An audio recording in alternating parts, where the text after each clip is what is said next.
اعوذ باللہ من الشیطان الرجیم بسم اللہ الرحمن الرحیم یا ایہا الذین آمنوا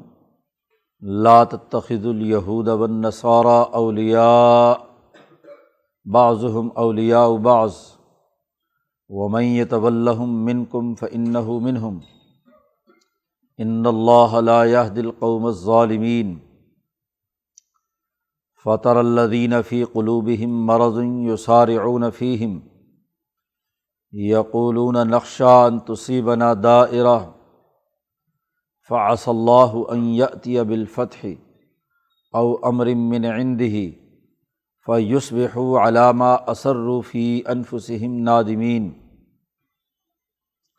وَيَقُولُ الَّذِينَ آمَنُوا أَهَٰؤُلَاءِ الَّذِينَ أَقْسَمُوا بِاللَّهِ جَهْدَ أَيْمَانِهِمْ انہم لمعکم حبطت اعمالہم فاصبحوا خاسرین یا ایہا الذین آمنوا من یرتد منکم عن دینہ فسوف یأتی اللہ بقوم یحبہم ویحبونہ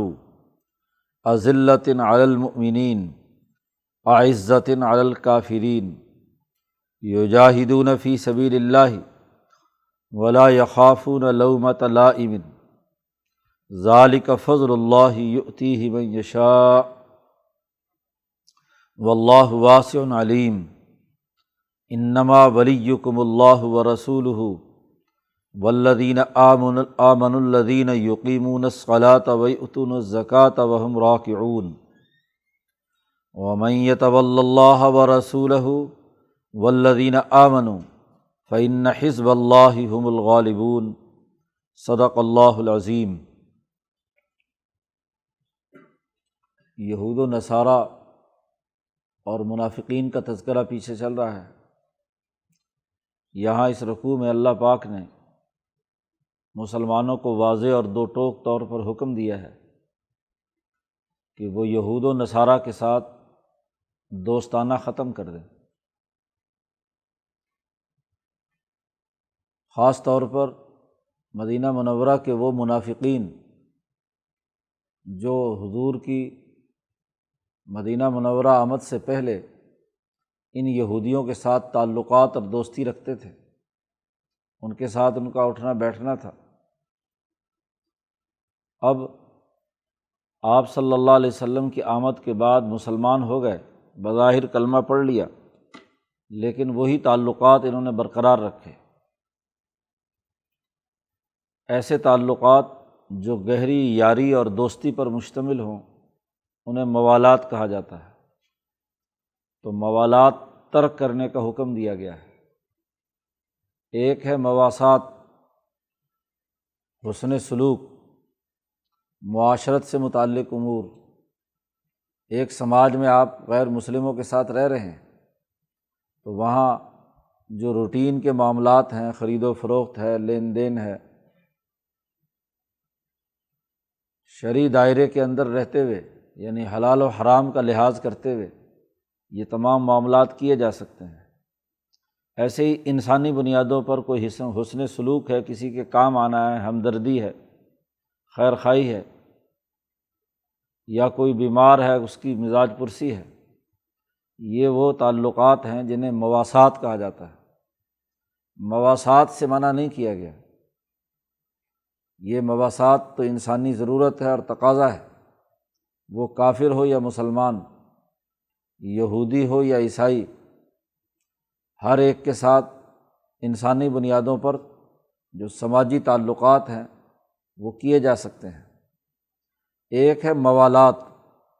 موالات ایسی گہری دوستی کہ اس کے بغیر انسان نہ رہ سکے، ایک دوسرے کے ساتھ ایسا تعلق ہو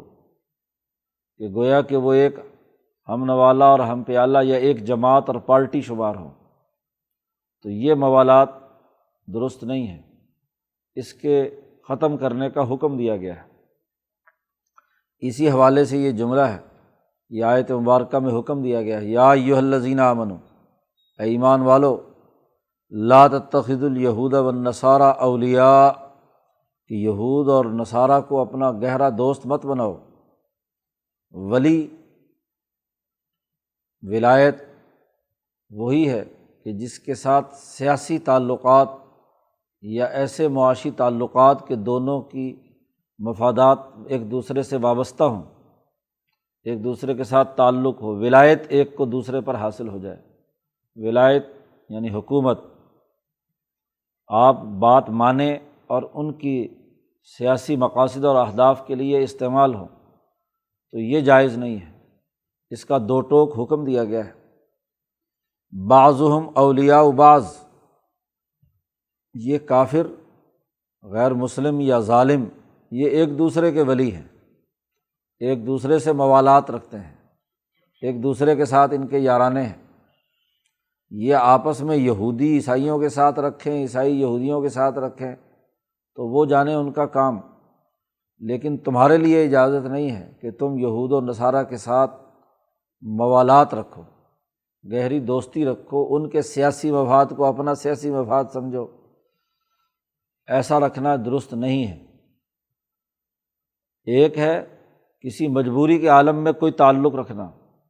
اس کا استثناء قرآن حکیم نے دوسری جگہ پر کیا ہے کہ تقاہ یعنی اپنی حفاظت یا تحفظ کے لیے ایسے حالات میں ہیں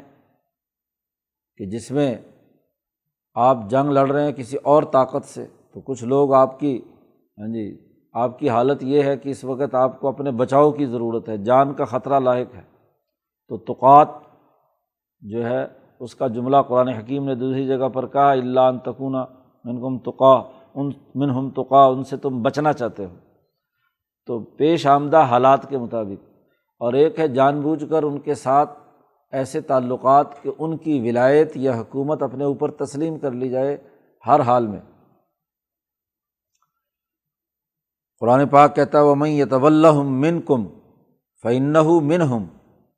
تم میں سے جو آدمی ان کے ساتھ دوستی لگائے گا، موالات رکھے گا، تو فَإِنَّهُ مِنْهُمْ، تو وہ بھی ان میں سے ہی ہے، وہ بھی کافر ہے۔ عبداللہ ابن ابی رئیس المنافقین،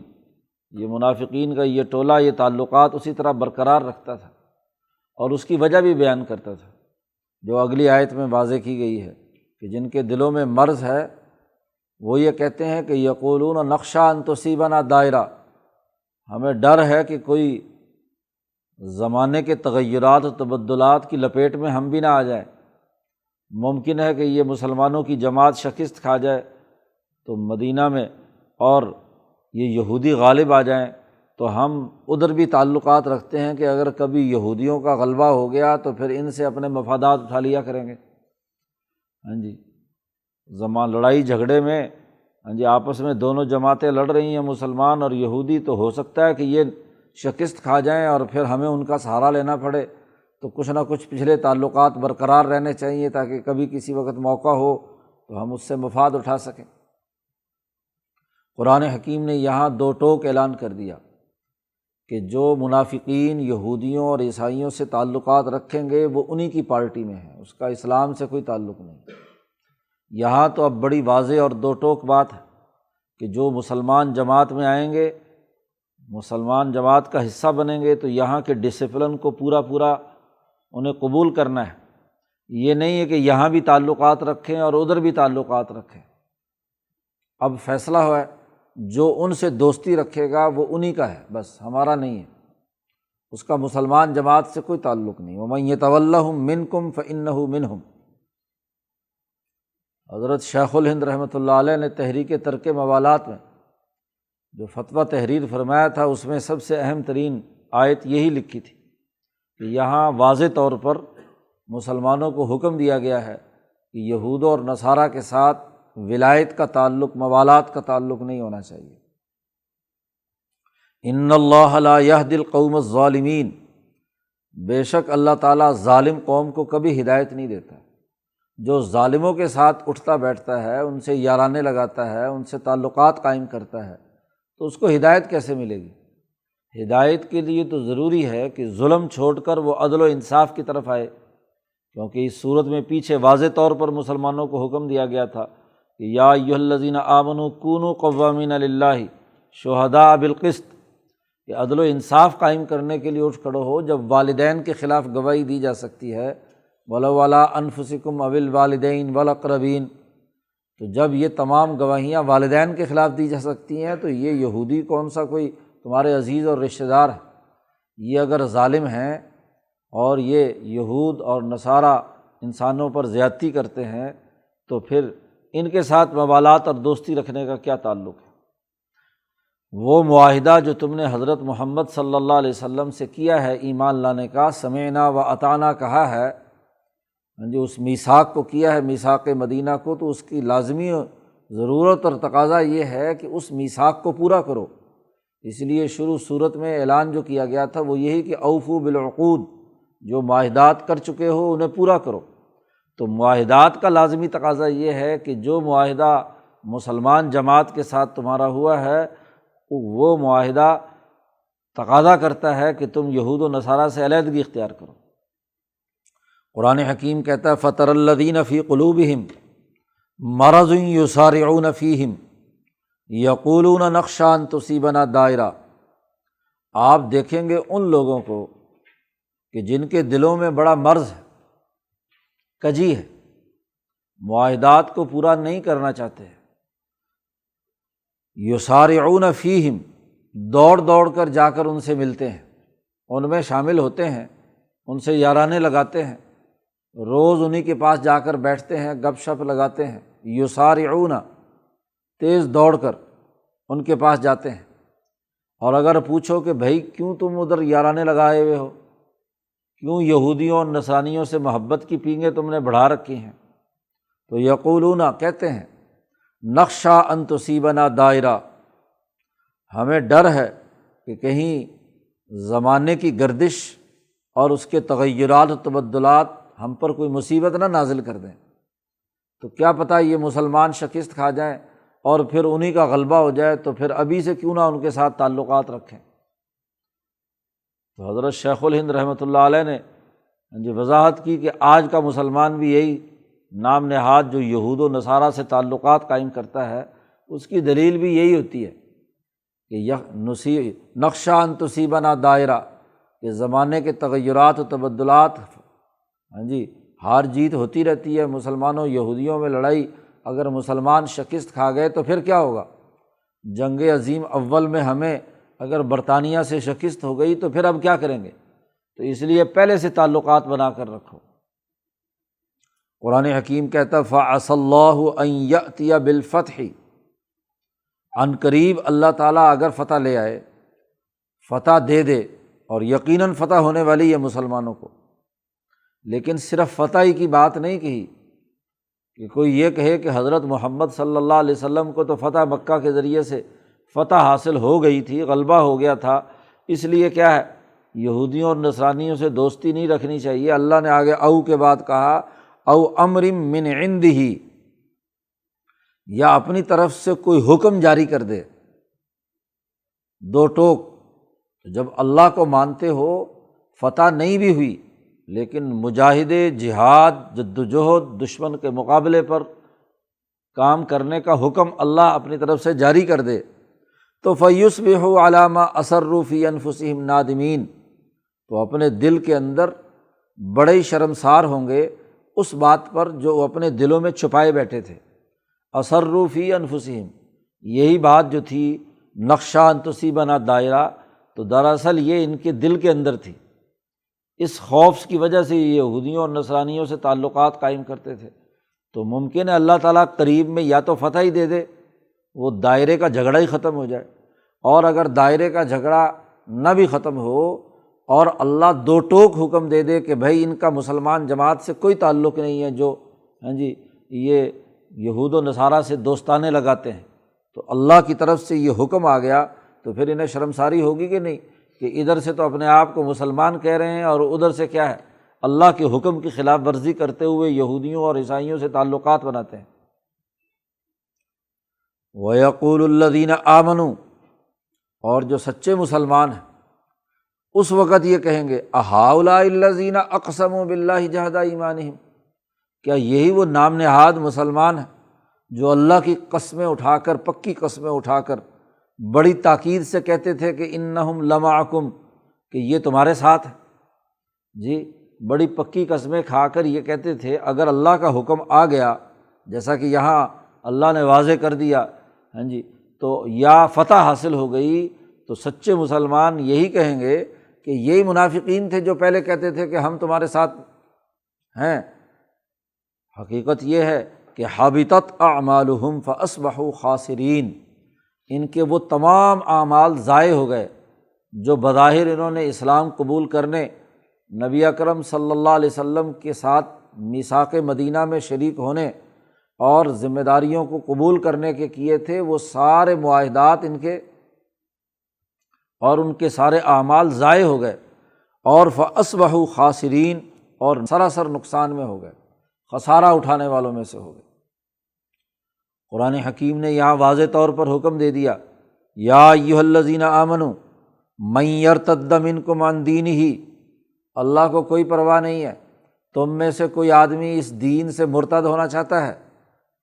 یہاں سے اس کو چھوڑ کر یہودیوں اور عیسائیوں سے جا کر تعلقات بنانا چاہتا ہے، من یرتد منکم عن دینہ، تو یاد رکھو فسوف یأتی اللہ بقوم، تم اگر اللہ کے دین کو چھوڑ کر ادھر جانا چاہتے ہو تو جاؤ، عن قریب اللہ تعالیٰ ایک ایسی قوم کو لائے گا تمہارے بدلے میں، اللہ ان سے محبت کرے گا اور وہ اللہ سے محبت کریں گے، یحبہم ویحبونہ، اللہ ان سے محبت کرے گا اور وہ اللہ سے محبت کریں گے۔ پہلی خصوصیت، یعنی اللہ اپنے دین کے لیے کوئی تمہارا محتاج ہے کہ تم اگر دین میں ہوگے تو پھر تو کیا ہے، دین چلے گا، اور تم نے اگر یہودیوں اور نصرانیوں سے تعلقات بنا لیے اور ان سے تم وابستہ ہو گئے تو اللہ کا دین ہی نہیں چلے گا۔ نہیں، خبردار یاد رکھو کہ عن قریب ایک ایسی قوم آئے گی کہ جو اللہ سے محبت رکھے گی، اللہ ان سے محبت رکھے گا، پہلی خصوصیت۔ دوسری خصوصیت، اذلۃ علی المؤمنین اعزۃ علی الکافرین، وہ ایسی جماعت ہوگی جو مسلمانوں کے لیے نرم ہوگی، مسلمانوں کے لیے نرم دل ہوگی، ان کے ساتھ حسن سلوک سے پیش آئے گی، اور لیکن اعزۃ علی الکافرین، کافروں پر زبردست اور طاقتور ہوگی، ان کو ذلیل اور رسوا کرے گی، ان کے مقابلے پر آئے گی۔ اشداء علی الکفار، کفار پر سخت ہوں گے، اور صحابہ اپنے مسلمانوں کے لیے رحماء بینہم، آپس میں رحم دل ہوں گے۔ تو طاقت اور قوت کے ساتھ ایک ایسی جماعت آئے گی جو اللہ سے محبت کرے گی، اللہ ان سے محبت کرے گا، اور مسلمانوں کے لیے نرم اور کافروں کے لیے سخت اور طاقتور ہوگی۔ اور تیسری خصوصیت بیان کی، یجاہدون فی سبیل اللہ، اللہ کے راستے میں جہاد کرے گی، دشمنوں کا مقابلہ کرے گی۔ اور چوتھی بات یہ بھی کہی کہ ولا یخافون لومۃ لائم، کسی ملامت کرنے والے کی ملامت سے نہیں ڈرے گی، کہ لوگ کہیں گے کہ دیکھو جی یہ دو چار ہی ہیں، یہ انقلاب لانا چاہتے ہیں، یہ جہاد کے لیے اٹھنا چاہتے ہیں۔ حضرت شیخ الہند کا اسی طرح مذاق اڑاتے تھے یہ دیوبند کے نام نہاد رہنما، کہتے تھے یہ اکیلا آدمی کیا کرے گا، دو چار آدمی ہیں، مولانا سندھی اور مولانا محمد میاں صاحب، یہ ان سے انقلاب آنا ہے یہاں۔ مولانا سندھی رحمۃ اللہ علیہ جب واپس تشریف لائے، دیوبند پہنچے، تو مولانا سید اصغر حسین صاحب رحمۃ اللہ علیہ بڑے نیک بزرگ تھے، دیوبند کے استاذ بھی تھے، تو حضرت سندھی سے ملاقات ہوئی تو انہوں نے قصہ سنایا۔ حضرت سندھی تو چونکہ کابل چلے گئے تھے اور آگے حرمین، ہاں جی، افغانستان میں تھے اس وقت، تو جب حضرت شیخ الہند مکہ مکرمہ میں انگریزوں نے گرفتار کر کے مالٹا پہنچا دیا، تو دیوبند کی مناسبت نسبت رکھنے والے ایک بزرگ نے کہا، جی حضرت نے تو وہاں نام بھی بتایا، ہاں جی، تھانہ بھون کے ایک بزرگ نے کہا کہ دیکھا ہم نہیں کہتے تھے کہ یہ مقابلہ نہ کرو یہودیوں نے، اب پکڑ کے چلے گئے نا مالٹا۔ تو مولانا اصغر حسین صاحب کے سامنے جب یہ بات آئی تو مولانا نے کہا کہ تمہارے جیسے لوگوں کی وجہ سے گئے ہیں، تم اپنے آپ کو شاگرد بھی کہتے ہو شیخ الہند کے،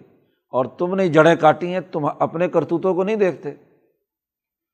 تو حضرت سندھی نے کہا حضرت مولانا سید اصغر حسین صاحب سے نے کہ آپ نے دل ٹھنڈا کر دیا۔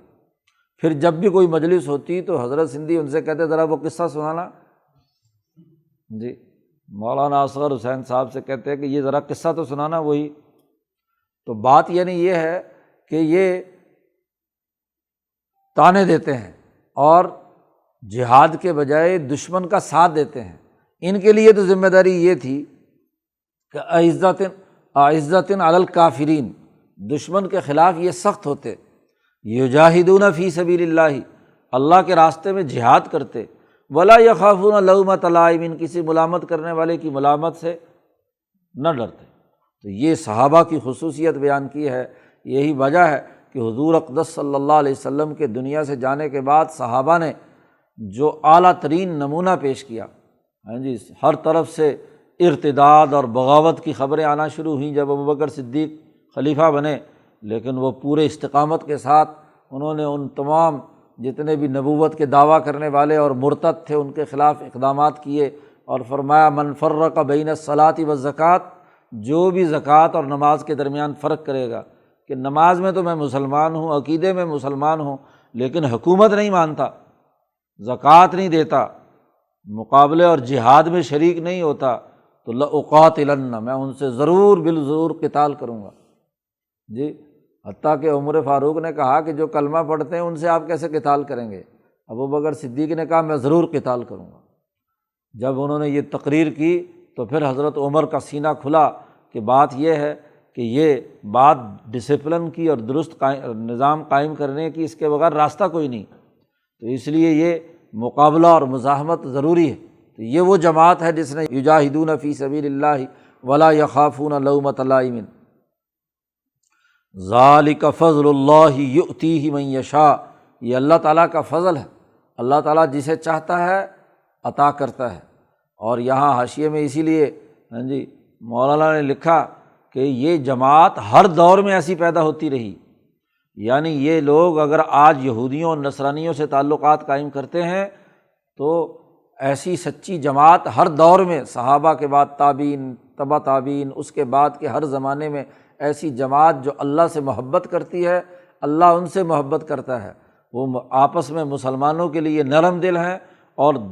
کافروں اور ظالموں کے خلاف اعزتاً یجاہدون فی سبیل اللہ، اللہ کے راستے میں جہاد کرتے رہے ہیں، اور ولا یخافون لومۃ لائم، وہ کسی ملامت کرنے والے کی ملامت سے انہیں کوئی ڈر نہیں۔ شیخ الہند رحمۃ اللہ علیہ جب مالٹا میں گرفتار ہو گئے تو یہاں کے سارے شاگرد ڈرتے تھے شیخ الہند کے مکان پر جانے سے۔ بالکل، حضرت کی چونکہ اور نرینہ اولاد نہیں تھی، بیٹیاں ہی تھیں، تو بچیاں تھیں اور حضرت کی اہلیہ تھی، تو کوئی آدمی خبر گیری کے لیے بھی نہیں جاتا تھا کہ کہیں ہمارا نام جو ہے انگریزوں کی اس میں نہ آ جائے اور ہم بھی کہیں مصیبت میں نہ آ جائے۔ تو انہوں نے مدرسے کے لوگوں نے شورا کی میٹنگ بلائی، اور اس میں سارے لوگوں کو، ظاہر سرپرست تھے حضرت شاہ عبد الرحیم رائے پوری، تو ان کو بھی بلانا ان کی مجبوری ہوئی۔ حضرت دیوبند کے اسٹیشن پر اترے اور سب سے پہلے جو آگے گھوڑا گاڑی کھڑی تھی اس میں بیٹھے اور شیخ الہند کے مکان پر پہنچ گئے۔ اور وہاں اپنے ساتھ جو خادم تھے مستری احمد حسن صاحب، ان سے کہا کہ صفائی کرو، بیٹھک کھلوائی، جالے لگے ہوئے، مٹی۔ شیخ الہند جب سے گرفتار ہوئے تھے کوئی بندہ وہاں قریب نہیں آیا، تو وہ صفائی کر کے حضرت وہاں بیٹھ گئے۔ اب یہ تلاش کرتے پھر رہے ہیں کہ مدرسے کے سرپرست صاحب کہاں گئے، ڈھونڈتے ڈھونڈتے پتہ چلا کہ شیخ الہند کے مکان پر ہیں۔ حضرت نے کہا بھی میں تو یہاں قیام کروں گا، جس نے شورا کرنی ہے یہاں کر سکتا ہے تو کرے، مدرسے میں نہیں میں نے آنا، یہاں آؤ۔ تو تب حضرت شیخ الہند کا مکان کھلوا کر حضرت شیخ الہند کے حوالے سے جو چیزیں موجود تھیں ان تمام کا ڈر نکالا، مجبوراً ان کو آ کر وہاں مشورے کرنے پڑے۔ شورا کی میٹنگ ہی ان کے مکان پر ہوئی، تو وہ جو خوف اور رعب کی فضا تھی اسے ختم کر دیا، یہ ڈر ور جو ان کا تھا وہ سب نکال دیا۔ ذالک فضل اللہ یؤتیہ من یشاء، یہ اللہ کا فضل ہے، جس کو چاہتا ہے عطا کرتا ہے۔ اب جن کو اللہ نے اپنے فضل سے نوازا، جنہوں نے اپنے استاذ کے مشن کو زندہ رکھا، ان کے اوپر تو فتوے لگاتے ہیں، اور جو مفادات اٹھاتے رہے، جو عیاشیاں کرتے رہے، جہاد سے روح گردانی کی اور اللہ کے راستے میں معاملات سے لوگوں کو روکا، تو وہ آج خراب ہوتے پھر رہے ہیں۔ واللہ واسع علیم، اللہ تعالیٰ بڑا ہی وسعت والا ہے اور جاننے والا ہے، علیم ہے، باخبر ہے کہ کون دل سے اللہ کے ساتھ محبت رکھتا ہے اور کون محض ظاہری طور پر اپنا نام مسلمانوں کی فہرست میں لکھوا کر اپنے مفادات اٹھانا چاہتا ہے۔ یاد رکھو انما ولیکم اللہ ورسولہ، تمہارے ولی اور تمہارے رفیق اور دوست کون ہیں؟ ان کے علاوہ اور کوئی نہیں، سب سے پہلے اللہ۔ جو مسلمان اسلام لے آیا اس کا حقیقی ولی سب سے پہلے اللہ ہے، اس کے بعد ورسولہ اور اللہ کے رسول ہیں، اور اس کے بعد والذین آمنوا، وہ لوگ جو صدق دل کے ساتھ سچے ایمان لائے ہیں اللہ اور اس کے رسول پر۔ اور مسلمان وہ ہیں جو الذین یقیمون الصلاۃ، جو نماز قائم کرتے ہیں، ویؤتون الزکوٰۃ، اور زکوٰۃ ادا کرتے ہیں، غریبوں یتیموں مسکینوں کے حقوق کی ادائیگی کے لیے کام کرتے ہیں، وہم راکعون، اور وہ عاجزی کرنے والے ہوتے ہیں، اپنے ان کاموں پر اطراطِ اور تکبر اور غرور کا معاملہ نہیں ہوتا، ہاں جی، وہ اس کے لیے جد و جہد اور کوشش کرتے ہیں۔ اور یاد رکھو وَمَن يَتَوَلَّ اللَّهَ وَرَسُولَهُ وَالَّذِينَ آمَنُوا، جو کوئی اللہ اور اس کے رسول اور مسلمانوں کو دوست رکھتا ہے، فَإِنَّ حِزْبَ اللَّهِ هُمُ الْغَالِبُونَ، تو اللہ کی جماعت ہی کو غلبہ آنا ہے، اللہ کی پارٹی ہی غالب ہوگی، ہاں جی، اور کوئی جماعت غالب نہیں ہو سکتی، اسی کا غلبہ ہے۔ تو اللہ سے دوستی لگاؤ، اس کے رسول سے دوستی لگاؤ، سچی جماعت کے ساتھ دوستی لگاؤ، یہودیوں اور نصرانیوں سے دوستیاں ختم کر دو۔ یہ آیت اس وقت خاص طور پر نازل ہوئی جب حضرت عبادہ ابن صامت رضی اللہ تعالیٰ عنہ، جی، ان کے بڑے گہرے تعلقات یہودیوں اور عیسائیوں سے تھے، لین دین معاملات، ہر وقت ہم نوالا ہم پیالہ، لیکن جب یہ اللہ کا حکم آیا کہ لا تتخذوا اليہود والنصارى اولیاء، کہ یہودیوں اور نصرانیوں سے دوستی مت کرو، تو یک لخت انہوں نے تمام تعلقات منقطع کر کے تمام یہودیوں اور نصرانیوں سے کہہ دیا کہ آج کے بعد میرا کوئی تعلق نہیں تمہارا، جی۔ تو غیرت ایمانی سے ان سے بالکل علیحدگی کر لی اور اللہ اور اس کے رسول کی محبت کا اعلان کر دیا۔ تو اللہ نے ان کی تعریف کی کہ وَمَن يَتَوَلَّ اللَّهَ وَرَسُولَهُ، جس آدمی نے اللہ کے ساتھ اور ان کے رسول کے ساتھ دوستی نبھائی اور مسلمان جماعت کے ساتھ دوستی اور تعلقات قائم کیے، تو بے شک اللہ کی جماعت ہی غالب آ کر رہے گی۔ انا بھی تاکید کا ہے، پھر آگے خبر میں ہم الغالبون لا کر مزید تاکید کر دی کہ یہی جماعت ہی دنیا میں غالب آئے گی، اسی کا غلبہ ہے۔ تو اس لیے سچی جماعت کو، مسلمانوں کو حکم دیا گیا کہ وہ اپنے تمام ولایت کے تعلقات، موالات کے تعلقات دشمن سے ترک کر دیں، علیحدگی اختیار کر لیں، اور مسلمانوں کے ساتھ، اللہ اور اس کے رسول کے ساتھ اپنی اجتماعیت کو مضبوط بنانے کے لیے جد و جہد اور کوشش کریں۔ اور اس کے لیے 4 بنیادی چیزیں پیچھے بیان کر دیں: اللہ اور اس کے رسول سے محبت، مسلمانوں کے ساتھ نرمی، کافروں کے ساتھ سختی، اور یجاہدون فی سبیل اللہ ولا یخافون لومۃ لائم، اللہ کے راستے میں جد و جہد اور اس کے دین کو غالب کرنے کے لیے کردار ادا کرنا۔ تو تعلقات موالات کے ممنوع ہیں، مواسات یا انسانی بنیادوں پر کسی کی مجبوری، کسی کمزور کی مدد کرنا یا اس کے کوئی حقوق انسانی ادا کرنا، وہ الگ بات ہے، لیکن دوستی لگانے کی اجازت نہیں ہے۔ قرآن حکیم اللہ پاک ہمیں سمجھنے کی توفیق عطا فرمائے اور اس پر عمل کی توفیق عطا فرمائے۔ اللہ